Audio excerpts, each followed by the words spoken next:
ಏನಮ್ಮ, ಯಾರಿದ್ದೀರಾ ಈ ಮನೇಲಿ? ಏನಮ್ಮ? ಗೌಡ್ರೆ ಬರ್ರಿ ಗೌಡ್ರೆ.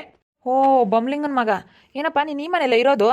ಹ್ಞೂ ಗೌಡ್ರೆ, ಈ ಮನೇಲಿ ಇರೋದು. ಬರ್ರಿ ಬರ್ರಿ ಗೌಡ್ರೆ, ಕೂತ್ಕೊ ಬನ್ನಿ. ಈ ಮನೇಲಿ ಯಾರೋ ರೀತಾ ಅನ್ನೋರು ಇದ್ದಾರಂತೆ. ಯಾರು ನಿಮ್ಗೇನಾದರೂ ಗೊತ್ತಾ?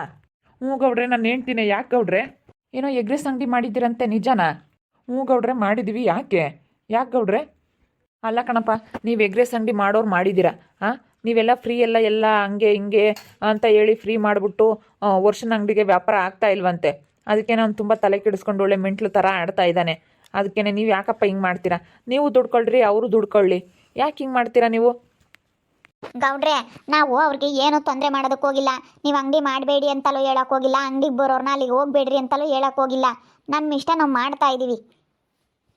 ಹ್ಞೂ ಕೊಡ್ರೆ, ಫ್ರೀ ಕೊಟ್ಟರೆ ನಮ್ಮ ದುಡ್ಡು ನಮ್ಮ ಕಾಸು ಅವ್ರು ಕೊಡೋದು 50 ರೂಪಾಯಿ ಹೊಟ್ಟೆ ತುಂಬ ಊಟ ಕೊಟ್ಟಂಗೆ ಆಗುತ್ತೆ ಅಂತ ಹೇಳಿ ಕೊಡ್ತೀವಿ. ಅದನ್ನು ಕೇಳೋ ಅಂಥ ಅವಶ್ಯಕತೆ ಇಲ್ಲ, ಅದನ್ನು ಕೇಳೋ ಅಧಿಕಾರ ಅವ್ರಿಗಿಲ್ಲ. ಇವಾಗ ಬಂದು ನೀವು ಕೇಳ್ತಾ ಇದ್ದೀರಲ್ಲ, ನೀವು ಕೇಳೋ ಅಂಥದ್ದು ಏನಿಲ್ಲ ಗೌಡ್ರೆ. ಅಲ್ಲ ಕಣಪ್ಪ, ಸುಮ್ಮನೆ ಯಾಕೆ ಇವಾಗ ಹಿಂಗೆ ಮಾಡಿದ್ರೆ ಈಗ ಜನಗಳು ಅಲ್ಲಿಗೆ ಹೋಗ್ತಾರೆ. ಅವ್ರಿಗಾಗೋ ವ್ಯಾಪಾರ ಅವ್ರಿಗಾಗುತ್ತೆ, ನಿಮ್ಗಾಗೋ ವ್ಯಾಪಾರ ನಿಮ್ಗಾಗುತ್ತೆ. ಸುಮ್ಮನೆ ಹಂಗೆ ಮಾಡೋದು ಯಾಕೆ? ಇಬ್ಬರು ಅನುಸರಿಸ್ಕೊಂಡು ಮಾಡ್ಕೊಳ್ರಿ. ಅಯ್ಯೋ ಗೌಡ್ರೆ, ನಾವೇನು ಅವನಿಗೆ ಸಮಸ್ಯೆ ಮಾಡಿಲ್ಲ, ಸರಿನಾ? ನಾವೇನು ಅವನಿಗೆ ತೊಂದರೆ ಮಾಡಿಲ್ಲ. ನೀನು ಮಾಡಿಬಿಡಪ್ಪ, ನಿನ್ನ ಅಂಗಡಿ ಎತ್ತು ನಾವು ಮಾಡ್ತಾಯಿದ್ದೀವಿ ಅಂತ ಹೇಳಿಲ್ಲ. ನಮ್ಮ ಪಡಿಗೆ ನಾವು ಮಾಡ್ತಾಯಿದ್ದೀವಿ. ಈಗ ಟೌನಲ್ಲಿ ಎಷ್ಟು ಅಂಗಡಿ ಇರೋಕ್ಕಿಲ್ಲ. ಒಬ್ರಿಗೆ ಇನ್ನೊಬ್ರಿಗೆ ಹೇಳೋಕ್ಕಾಗುತ್ತಾ ವ್ಯಾಪಾರದ್ದು? ಯಾರು ಹೇಳೋಕ್ಕಾಗಲ್ಲ. ಒಂದು ಅಂಗಡಿಲಿ 2 ರೂಪಾಯಿ ಕಡಿಮೆ ಇದ್ದರೆ ನೀನು ಯಾಕಪ್ಪ ಕಡಿಮೆ ತಗೊಂತೀಯ ಅಂತ ಹೇಳಿ ಇನ್ನೊಬ್ರು ಅಂಗಡಿಯವ್ರು ಹೋಗಿ ಕೇಳೋಕ್ಕಾಗುತ್ತಾ? ಕೇಳೋದಿಲ್ಲ. ಇಲ್ಲಾಂದ್ರೆ ನೀನು ನೀನು ಕೊಡು ಅಂತ ಕೇಳ್ತಾರೆ ಅಷ್ಟೇ. ಒಬ್ರು ವ್ಯಾಪಾರದ್ದು ಒಬ್ರು ಯಾರು ಕೇಳೋ ಅಂಥ ಅವಶ್ಯಕತೆ ಇಲ್ಲ ಗೌಡ್ರೆ. ಅದನ್ನ ಯಾಕೆ ಮರೀತಾ? ಯಾಕೆ ಗೌಡ್ರು ಬಂದವ್ರೆ?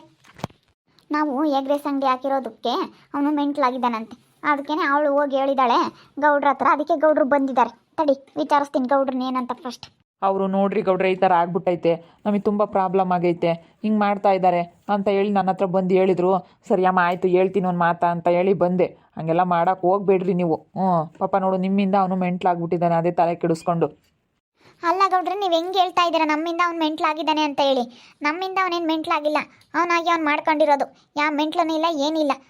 ನಾವು ನಮ್ಮಿಂದ ಮೆಂಟ್ಲಾಗಿದ್ದರೆ ಸರಿ ಆಯಿತು. ಇವಾಗ ಮೆಂಟ್ಲು ತಾನೇ ಅವನು. ಹಾಸ್ಪಿಟ್ಲಿಗೆ ಫೋನ್ ಮಾಡಿಬಿಟ್ಟು ನಾನು ಆಂಬುಲೆನ್ಸ್ ಕರೆಸ್ಬಿಟ್ಟು ನಿಮ್ಮ ಮನ್ಸಿಗೆ ಕಳಿಸ್ತೀನಿ. ಅಲ್ಲಿ ಎಲ್ಲ ಮೆಂಟ್ಲು ಇರ್ತಾರಲ್ಲ, ಅಲ್ಲಿಗೆ ಸೇರಿಸ್ತೀನಿ. ಸರಿನಾ? ಅದೇನಾಗೈತೆ ಅಂತ ನಾನು ಆಸ್ಪತ್ರೆ ಡಾಕ್ಟ್ರ್ ಹತ್ರ ತೋರಿಸ್ತೀನಿ. ಸರಿಯಮ್ಮ, ಆಯ್ತು, ಹಂಗೆ ಮಾಡು ಅಷ್ಟೇ. ಅಯ್ಯಮ್ಮ ಹೇಳ್ತಿರೋದು ಇವ್ರು ಮಾಡಿರೋದ್ರಿಂದಲೇ ಹಿಂಗೆ ಆಗ್ತಾ ಇರೋದು. ನನ್ನ ಗಂಡನಿಗೆ ಹಿಂಗೆ ಆಗೈತೆ, ನನ್ನ ಗಂಡಗೆ ಏನಾದರೂ ಆದರೆ ಹೆಚ್ಚು ಕಡಿಮೆ ಯಾರು ಹೊಣೆ? ನನಗೆ ನನ್ನ ಗಂಡ ಬೇಕು ಅಂತ ಹೇಳಿ ಅಯ್ಯಮ್ಮ ತುಂಬ ಗೋಳಾಡ್ತೈತೆ. ಸರಿ ಆಯ್ತು ಗೌಡ್ರೆ, ನನ್ನಿಂದ ಆಗೈತಾ? ಸರಿ, ಅದು ಏನಾಗೈತೆ ಅಂತ ನಾನು ಪ್ರೂವ್ ಮಾಡ್ತೀನಿ. ಸರಿನಾ? ನಾನು ಈಗ ಡಾಕ್ಟ್ರನ್ನ ಕರೆಸ್ತೀನಿ. ಡಾಕ್ಟ್ರನ್ನ ಕರೆಸಿ ಮೆಂಟ್ಲ್ ಹಾಸ್ಪಿಟ್ಲಿಗೆ ನಾನು ಕಳಿಸ್ತೀನಿ. ಅದೇನು ಪರಿಹಾರ ಕೊಡ್ಬೇಕು ನಾನು ಅದನ್ನ ಕೊಡ್ತೀನಿ, ನನ್ನಿಂದ ತಪ್ಪಾಗಿದ್ದರೆ. ಸರಿನಾ? ಡಾಕ್ಟ್ರನ್ನ ಕರೆಸ್ತೀನಿ. ಡಾಕ್ಟ್ರನ್ನ ಕರೆಸಿ ಅವ್ರು ನಿಜವಾಗ್ಲೂ ತಿಕ್ಲಾಗಿದ್ದಾನೆ, ಇವನು ಮೆಂಟ್ಲಾಗಿದ್ದಾನೆ ಅಂತ ಏನಾದ್ರೂ ಅವ್ರು ಹೇಳಿದ್ರೆ ನಾನು ಪರಿಹಾರ ಕೊಡ್ತೀನಿ ಡಾಕ್ಟ್ರೆ. ನನ್ನಿಂದ ಆಗೈತೆ ಅನ್ನೋದಾದರೆ ಸರಿ, ಕೊಡ್ತೀನಿ. ಮತ್ತು ತಿಕ್ಲಾಗಿದ್ದರೆ ಇಲ್ಲಿಟ್ಕೊಳ್ಳೋಂಥ ಅವಶ್ಯಕತೆ ಇಲ್ಲ ಗೌಡ್ರೆ. ಅವನು ಮೆಂಟ್ಲ್ ಹಾಸ್ಪಿಟ್ಲಿಗೆ ಹೋಗಬೇಕು. ಅದೇ ಜಾಸ್ತಿ ಒಂಥರ ಹಂಗೆ ಮೆಂಟ್ಲು ಥರ ಆಡಿದ್ರೆ ಕರ್ಕೊಂಡು ಹೋಗ್ಬೇಕಮ್ಮ.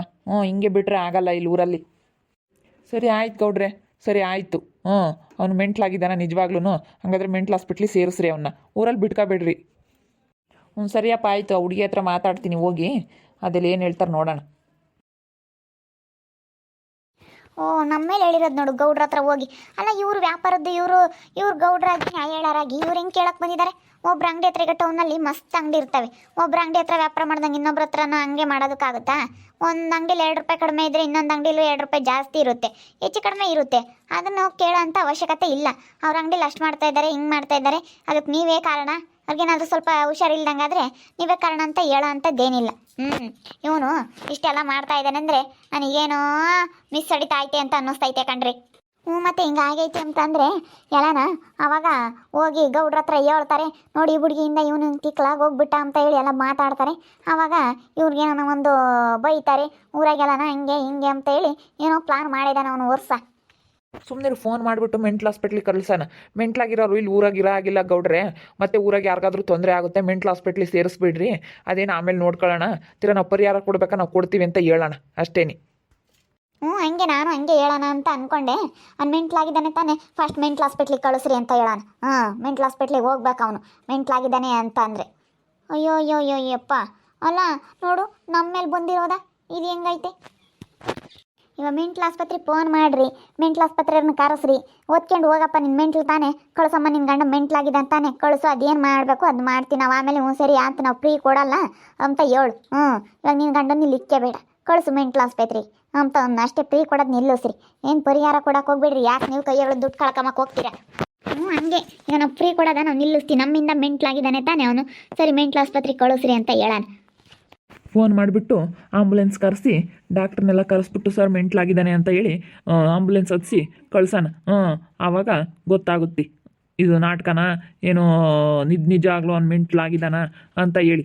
ನಿಜವಾಗ್ಲೂ ಮೆಂಟ್ಲಾಗಿದ್ದರೆ ಮಾತ್ರ ಹೋಗ್ತಾರೆ, ನಿಜವಾಗ್ಲೂ ಮೆಂಟ್ಲಾಗಿಲ್ಲ ಅಂತ ಅಂದರೆ ಚೆನ್ನಾಗಿದ್ದರೆ ಹೋಗಿ ಮೆಂಟ್ಲ ಹತ್ರ ಇರಬೇಕಂದ್ರೆ ಅವರಿಗೆ ತುಂಬ ಕಷ್ಟ ಆಗುತ್ತೆ. ಎಲ್ಲರೂ ಮೆಂಟ್ಲಿದ್ರೆ ಮಾತ್ರ ಅಲ್ಲಿ ಸೇರ್ಕೊಳಕ್ಕಾಗೋದು. ಅಲ್ಲ ನೋಡಿ, ಗಂಡ ಹೆಂಡತಿ ಜೀವನ ಪರ್ಯಂತ ನಾಟಕ ಮಾಡ್ಕೊಂಡೇ ಬಂದರು, ಎಷ್ಟು ನಾಟಕ ಆಡ್ತಾರೆ. ಯಪ್ಪ ಯಪ್ಪ ಯಪ್ಪ ಯಪ್ಪ, ಅಯ್ಯೋ ಅಯ್ಯೋ, ನಾನೇನು ಅಂತ ಅಂದ್ಕೊಂಡಿದ್ದೆ, ಈ ಸುಗುಣ ಭಾರಿ ಇದ್ದಾಳೆ ಕಣ್ರಿ. ಯಪ್ಪ, ಅವಳು ಆ ಚೈತ್ರ ನಂಗೆ ಅಲ್ಲ ರೀತಾ, ನಮ್ಮ ಚೈತ್ರನ ಹೆಂಗ ತರ್ಬೋದು, ಈ ಸುಗುಣನ್ನ ಏನೇ ಅಂದ್ರೂ ನಂಬಾರ್ದು, ಅವಳು ಉಸಿರು ಒಳ್ಳೆ ಇದ್ದಂಗೆ. ಹಾಸ್ಪಿಟ್ಲಿಗೆ, ಹುಚ್ಚ ಹಾಸ್ಪಿಟ್ಲಿಗೆ ಫೋನ್ ಮಾಡಿ ಹೇಳ್ಬಿಟ್ರೆ ಅವರೇ ಬಂದು ಕರ್ಕೊಂಡು ಹೋಗ್ತಾರೆ. ಫೋನ್ ಮಾಡಿರಿ ಇಂಥವ್ರ ಹತ್ರ, ಈಗ ಇಂಥ ಊರಲ್ಲಿ ಹಿಂಗೆ ಒಬ್ಬ ಹುಚ್ಚ ಇದ್ದಾನೆ, ಬಂದು ಕರ್ಕೊಂಡು ಹೋಗ್ರಿ, ಫುಲ್ ಮೆಂಟ್ಲಾಗ್ಬಿಟ್ಟಿದ್ದಾನೆ ಅಂತ ಹೇಳಿ ಕಂಪ್ಲೇಂಟ್ ಕೊಡ್ರಿ. ನಾವೇನು ಹೇಳೋಕೆ ಹೋಗೋದೇ ಬೇಡ, ಆಮೇಲೆ ಏನು ಹೇಳ್ತಾರೆ ನೋಡೋಣ. ಅವ್ರು ಬಂದೀಗ ಇಂಥ ಅಡ್ರೆಸ್ಸು ಅಂತ ಹೇಳಿ ಎಲ್ಲನ ಕಳಿಸಿ, ರೂಟ್ ಮ್ಯಾಪ್ ಎಲ್ಲ ಕಳಿಸಿ ಬರೋ ಥರ ಮಾಡಿ ಅವ್ರು ಬಂದು ಬಾ ಹೋಗೋಣ ಅಂತ ಕರೆದಾಗ ಅವಾಗ ಗೊತ್ತಾಗುತ್ತೆ ಅವನಿಗೆ ಏನು ನಾಟಕ ಆಡ್ತಾ ಇದ್ದಾನ, ನಿಜವಾಗ್ಲೂ ಮೆಂಟ್ಲಾಗಿದ್ದಾನ ಅಂತ ಹೇಳಿ. ಫೋನ್ ಮಾಡ್ತೀನಿ ತಡಿ, ಯಾರ ಹತ್ರ ಆದರೂ ನಂಬರ್ ಇಸ್ಕೊಂಡು ಯಾರಿಗೆ ಫೋನ್ ಮಾಡಬೇಕು ಏನು ಅಂತ ಹೇಳಿ ಎಲ್ಲ ತಿಳ್ಕೊಂಡು ಫೋನ್ ಮಾಡ್ತೀನಿ ತಡಿ ರೀತಾ. ಫೋನ್ ಮಾಡಿಬಿಟ್ಟು ಕರೆಸ್ತೀನಿ, ಹಾಸ್ಪಿಟ್ಲರ್ನ ಕರೆಸಿದ್ರೆ ಗೊತ್ತಾಗುತ್ತೆ, ಇವ್ನ ಬಂಡವಾಳ ಬಯಲಾಗುತ್ತೆ. ವರ್ಷ ಅಣ್ಣನ ಹತ್ರ, ಚೈತ್ರಕ್ಕನ ಹತ್ರ ಆಲೇನೆ ಎಲ್ಲನ ಗಲಾಟೆ ಮಾಡಿಕೊಂಡು ಅವ್ರ ಹತ್ರ ಚೆನ್ನಾಗಿ ಒದೆ ತಿಂದು ಅವ್ರಿಗೆ ದಂಡ ಕೊಟ್ಟಿದ್ದಾನೆ. ಇವಾಗ ನಮ್ಮ ಹತ್ರ ನಾಟಕ ಆಡೋದಕ್ಕೆ ಬಂದಿದ್ದಾನೆ. ಯಾಕಂದರೆ ವ್ಯಾಪಾರ ಆಗ್ದಂಗೆ ಆಯ್ತಲ್ಲ, ಅದಕ್ಕೆ ಇವನು ನನ್ನ ಅಂಗಡಿ ಕ್ಲೋಸ್ ಮಾಡಲಿ ಅಂತ ಹೇಳಿ ಏನೆಲ್ಲ ನಾಟಕ ಆಡ್ತಾ ಇದ್ದಾನೆ ನೋಡು. ಅಂಗಡಿ ಕ್ಲೋಸ್ ಮಾಡಬೇಕು ಅಂತ ಹೇಳಿ. ಮಾಡಬೇಡ ರೀತಾ, ಏನೇ ಆದರೂ ಪರವಾಗಿಲ್ಲ, ಅದ್ಯಾಕೆ ನೀನು ಕ್ಲೋಸ್ ಮಾಡಬೇಕು? ಅವ್ನಿಗಾಗ ವ್ಯಾಪಾರ ಅವ್ನಿಗಾಗುತ್ತೆ, ಅವ್ನು ಮಾಡ್ಕೊಂಬದು ಅವ್ನು ಮಾಡ್ಕೊಂಬ್ಲೇಳು. ಅವನದು ಹೆಂಗೆ ಅಂದರೆ ದುರಾಸೆ ಇಬ್ಬರದು, ಗಂಡ ಹೆಂಡ್ತಿದು. ಅಯ್ಯೋ, ಅವರು ನಮಗಿನ್ನ ಮುಂದುವರೆದು ಬಿಡ್ತಾರಲ್ಲ, ನಮಗಿನ್ನ ಮುಂದುವರಿಬಾರ್ದು, ಹಿಂದೇನೇ ಇರಬೇಕು ಅನ್ನೋ ಥರ ದುರಾಸೆ ಇರ್ಕಣಮ್ಮ, ದುರಾಸೆರು ಎಲ್ಲ ನಮಗೆ ಬರಲೇಳು, ನಂದು ಒಬ್ಬಂದೇ ಇರಬೇಕು ಅನ್ನೋ ಥರ ಅವ್ನು ನಮ್ಮಣ್ಣ. ಯಾಕಂದರೆ ಒಂದಿಷ್ಟು ದುಡ್ಡು ನೋಡ್ಬಿಟ್ನಲ್ಲ, ಎಗ್ರೆಸ್ ಅಂಗಡಿಲಿ ಇಟ್ಟು ಸ್ವಲ್ಪ ಚೆನ್ನಾಗಿ ದುಡ್ಡು ಮಾಡ್ಕೊಬಿಟ್ನಲ್ಲ, ಅದಕ್ಕೆ ದುಡ್ಡಾಗಿದ್ದಕ್ಕೆ ಯಾರ್ದೇನು ಅಂತ. ಎಲ್ಲ ಮನುಷ್ಯನಿಗೂ ಅಷ್ಟೇ ಅಂತೆ, ಸ್ವಲ್ಪ ದುಡ್ಡು ಬರ್ತಿದ್ದಂಗೆ ಅಹಂಕಾರ ಬರುತ್ತಂತೆ. ಮನುಷ್ಯನಿಗೆ ದುಡ್ಡು ಕೈಗೆ ಸಿಕ್ಕಾಗ, ದುಡ್ಡು ನೋಡಿದಾಗಲೇ ಅಂತೆ ಅಹಂಕಾರ ಬರೋದು. ನೀನು ಮಾತ್ರ ಸಾಧಾರಣವಾಗಿರ್ಬೇಕು ರೀತಾ, ನೀನು ಹೆಂಗಿರ್ಬೇಕಂದ್ರೆ ಹಂಗಿರ್ಬೇಕು, ಹಂಗಿದ್ರೆ ನೀನು ಒಳ್ಳೇದು. ನನಗೆ ಗೊತ್ತೈತೆ ಕಣಮ್ಮ, ಎಷ್ಟಿದ್ರು ನಾನು ಹೆಂಗಿರ್ಬೇಕು ಅಂತ ಹೇಳಿ ನನಗೆ ಚೆನ್ನಾಗಿ ಅರ್ಥ ಆಗೈತಿ. ನಾನು ಇನ್ಮೇಲೆ ಹೆಂಗಿರ್ಬೇಕು ಹಂಗಿರ್ತೀನಿ. ನನ್ನ ಹತ್ರ ದುಡ್ಡು ಒಡವೆ ಐತಿ ಅಂತ ಹೇಳಿ ಯಾರ ಹತ್ರನೂ ತೋರಿಸ್ಕೊಳಕ್ಕೆ ಹೋಗಲ್ಲ. ಏನಾದರೂ ಅಯ್ಯೋ ಮನೆ ತೊಗೊಂಡಿದ್ದಕ್ಕೆ ನಮ್ಮ ಅತ್ತೆ ಎಲ್ಲ ಬಂದುಬಿಟ್ಟಿದ್ದಾರೆ, ನೀನು ದುಡ್ಡು ಸಿಕ್ಕೈತೆ ಅಂತ. ಇವಳು ಮಾತಾಡ್ಸ್ಕೊಂಡು ಬರಲಿಲ್ವ, ದುಡ್ಡು ಸಿಕ್ಕೈತೆ ಇಸ್ಕೊಂಡು ಹೋಗಬೇಕು ಅಂತ ಹೇಳಿ. ಹಾಗೆ ಮತ್ತೆ ಎಲ್ಲ ಬಂದುಬಿಡ್ತಾರೆ. ನೋಡಿದ್ರಲ್ಲ ವೀಕ್ಷಕರೇ, ಈ ಸುಗುಣನು ವರ್ಷ ಎಷ್ಟು ನಾಟಕ ಆಡ್ತಾ ಇದ್ದಾರೆ. ಗೌಡ್ರು ಕೂತ್ ಬೇರೆ ಹೇಳಿ ಕಳಿಸಿದ್ದಾರೆ ಅಂತಂದರೆ ಇದು ನಿಜವಾಗ್ಲೂ ನಾಟಕನೇ ಅಂತ ಅನ್ನಿಸ್ತಾ ಐತಿ. ಅದಕ್ಕೆ ಹಾಸ್ಪಿಟ್ಲಿಗೆ ಫೋನ್ ಮಾಡಿ ಹಾಸ್ಪಿಟ್ಲರ್ನ ಕರೆಸ್ಬಿಟ್ಟು ಆಂಬುಲೆನ್ಸ್ ಕರೆಸಿ, ಅತ್ತಪ್ಪ ನಿನ್ನ ಮೆಂಟ್ಲು ತಾನೇ, ಮೆಂಟ್ಲ್ ಹಾಸ್ಪಿಟ್ಲಿಗೆ ಹೋಗು ಅಂತ ಕಳಿಸಿದ್ರೆ ಗೊತ್ತಾಗುತ್ತೆ, ಅವ್ನ ಬಂಡವಾಳ ಬಯಲಾಗುತ್ತೆ.